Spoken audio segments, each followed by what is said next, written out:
process was known as nyama nyama. So in short, nyami nyami. Okay, so we're here at Eden University with one of the famous authors at our school. He's an inspiration, a father, a husband to one, and many more other things that I may talk about. But before we go there, most of you might be wondering, who is this person? Well, today with me is Mr. Preston, who is the author of the following books, which I'm sure most of you have been able to reach out and have actually read.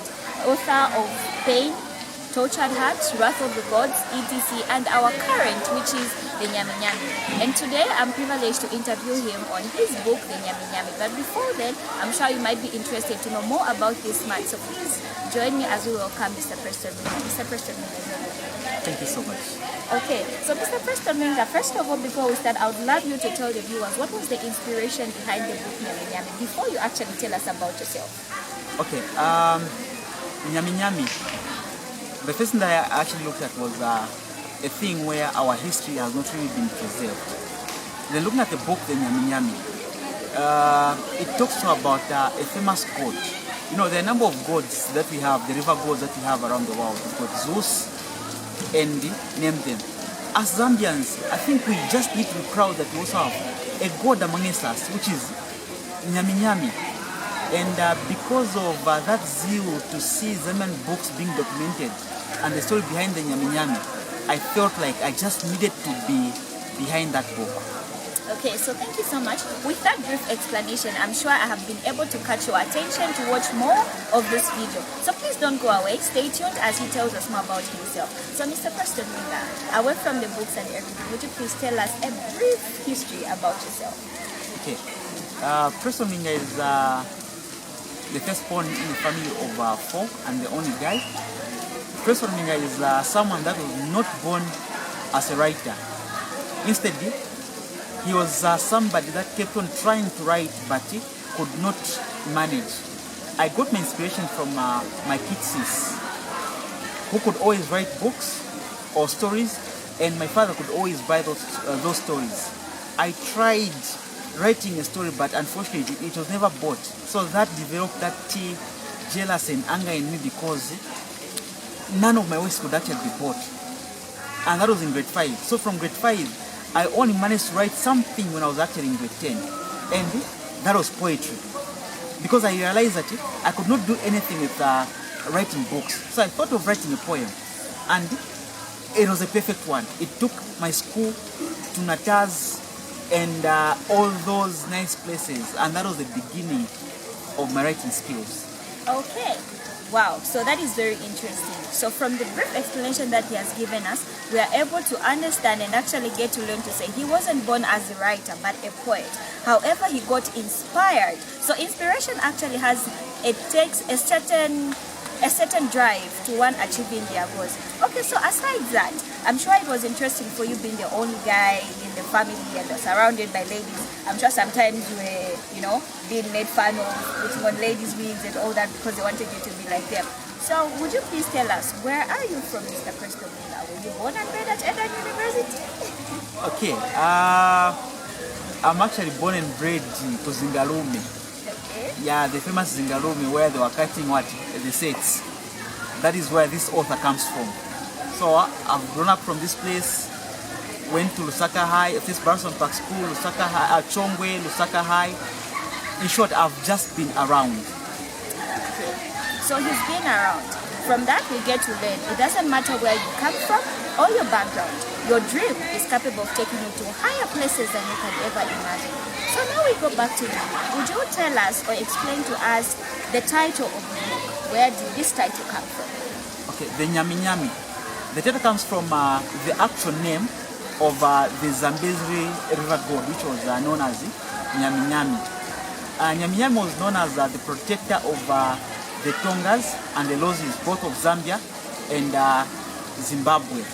Then apart from him being the protector, he was also somebody that always provided food to his people whenever they were in a hunger crisis. He would actually give his part of the body. They could be cutting pieces from his body, and that process was known as nyama nyama. So in short, Nyami Nyami also means nyama nyama, and hence the title of the book, Nyami Nyami. Okay, so most of you might be wondering and thinking, is this really in Zambia? Of course it is in Zambia. This is Zambia, Zambezi, and the Caribbean. Well, aside from that, what do you think you must change? This is probably in your career. This could be maybe with what you have encountered so far, with the few books that you have written, because you are sure you are yet to write more. So what is it that you can change this far that you have come? Is there anything you feel you can do differently to grow your industry or your writing? What exactly can you change?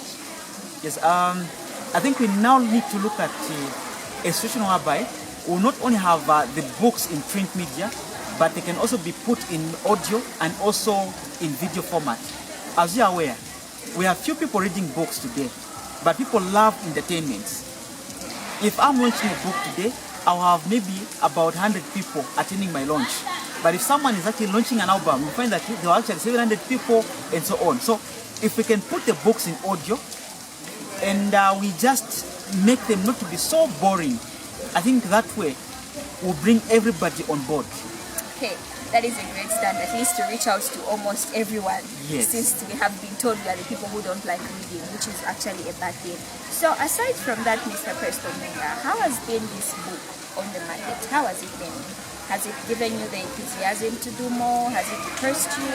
How has it been? As a writer, the journey is not easy. Everyone out there wants to read and everyone out there is busy writing and all. But for you, how has it been on the market? I'm enjoying at least a piece of my cake from this market. Why I'm saying so, people have learned to appreciate the Nyami Nyami. I tend to receive calls from all over. People want to order this copy. And I've been looking forward to a day where we can have bookstores across the country whereby they can easily move to any bookstore and just purchase the book. Otherwise, the support is awesome. Okay, so from the statements given, we have actually learned that Mr. Preston Menga is one author who actually intends to introduce the audio reading books, which is actually a good thing to reach out to everyone. And now, aside that, Mr. Preston, do you think Africans understand e-books? As at now, they don't really understand. But as you know, every new thing or every new change comes with its own challenges, either positive or in a negative way. So this ebook, at first sight, will come with a lot of maybe cost involved, but at the end of the day, a lot of people tend to understand. As at now, few people might really understand, but we are getting there. Okay, interesting. So far so good. We have learned a lot more that we actually did not know about. Now at this point, we're going to ask you this question. As an author, an individual, and a citizen, what do you think the African government or other the African, as the people of Africa should do to inspire our authors in our country? Okay. First, I've been citing examples of the music industry. Maybe it's because that is the industry that has been supported well. Yeah. I'm looking forward to a day when authors will also be able to form associations or maybe groups like, for example, Kalandanya, Nexus, which will support authors. That way, I know to say a lot of authors that fail to publish a copy will be able to do so. By the way, it is not always true that people that have not published books do not know how to write.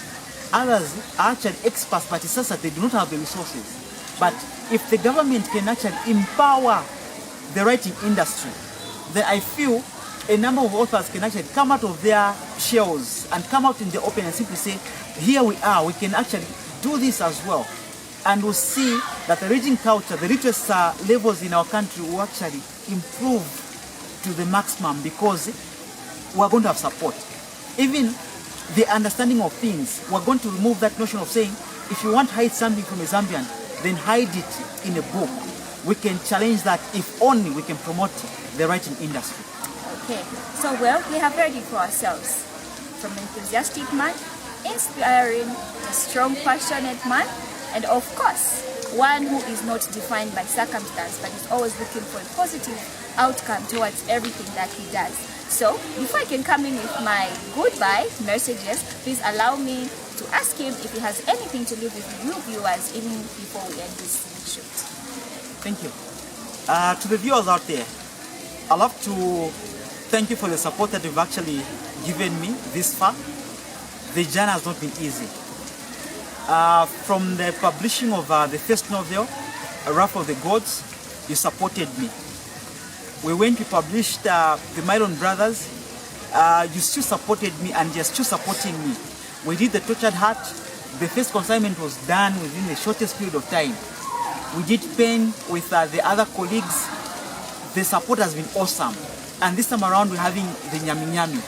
Nyami Nyami support, I can simply say it is 80% perfect. Thank you so much. I love you, Zambia.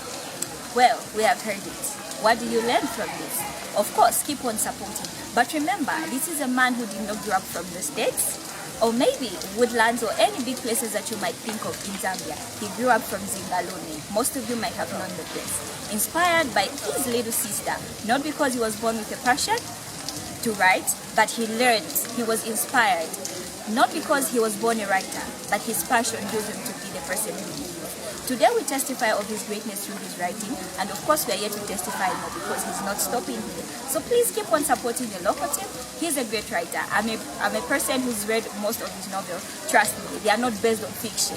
They are all true life stories. So please, if you want to learn more about Africa, our country, and you of course who are in Africa, if you want to learn more about what's going on around, don't be lazy. Keep on reading. Preston Winger, check him out. Thank you for joining us and stay blessed.